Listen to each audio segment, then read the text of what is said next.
एक समय की बात है। किसी नगर में एक साहूकार रहता था।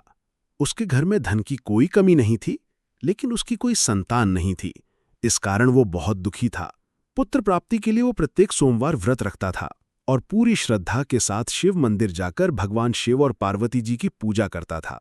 उसकी भक्ति देखकर एक दिन मां पार्वती प्रसन्न हो गईं और भगवान शिव से उस साहूकार की मनोकामना पूर्ण करने का आग्रह किया। पार्वती जी की इच्छा सुनकर भगवान शिव ने कहा कि हे पार्वती, इस संसार में हर प्राणी को उसके कर्मों का फल मिलता है और जिसके भाग्य में जो हो उसे भोगना ही पड़ता है।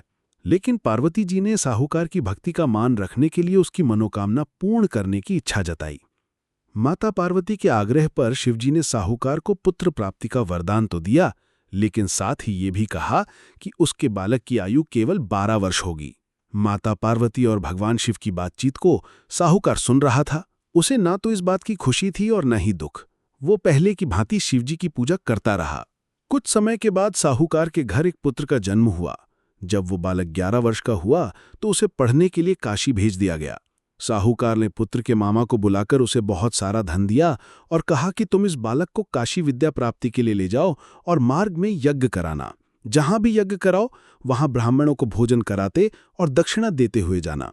दोनों मामा भांजे इसी तरह यज्ञ कराते और ब्राह्मणों को दान दक्षिणा देते काशी की ओर चल पड़े। रात में एक नगर पड़ा जहां नगर के राजा की कन्या का विवाह था, लेकिन जिस राजकुमार से उसका विवाह होने वाला था वो एक आंख से काना था। राजकुमार के पिता ने अपने पुत्र के काने होने की बात को छुपाने के लिए एक चाल सोची। साहूकार के पुत्र को देखकर उसके मन में एक विचार आया।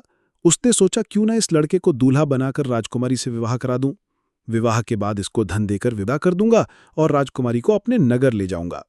लड़के को दूल्हे के वस्त्र पहनाकर राजकुमारी से विवाह कर दिया गया, लेकिन साहूकार का पुत्र ईमानदार था।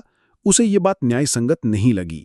उसने अवसर पाकर राजकुमारी की चुन्नी के पल्ले पर लिखा कि तुम्हारा विवाह तो मेरे साथ हुआ है, लेकिन जिस राजकुमार के संग तुम्हें भेजा जाएगा वो एक आंख से काना है।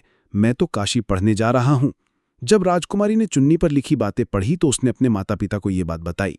राजा ने अपनी पुत्री को विदा नहीं किया, जिससे बारात वापस चली गई। दूसरी ओर साहूकार का लड़का और उसका मामा काशी पहुंचे और वहां जाकर उन्होंने यज्ञ किया।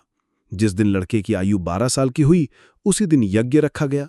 लड़के ने अपने मामा से कहा कि मेरी तबीयत कुछ ठीक नहीं है। मामा ने कहा कि तुम अंदर जाकर सो जाओ। शिवजी के वरदान अनुसार कुछ ही देर में उस बालक के प्राण निकल गए।